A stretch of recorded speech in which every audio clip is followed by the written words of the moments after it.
I guess welcome back to our channel. In this video, I am going to show you Blomberg Dishwasher Not Draining how to fix. If you find the solution of your problem, then watch the video till the end so you cannot miss any important step.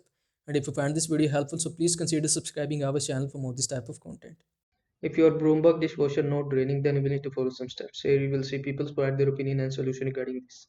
One people says that, see if your drain is clogged, take the bottom rag out and locate the drain. A lot of times there a filter or something you have to clean. Could be that. So this is the first thing you need to try. And here you will see another people says that it could also be the hose from the dishwasher to sink drain.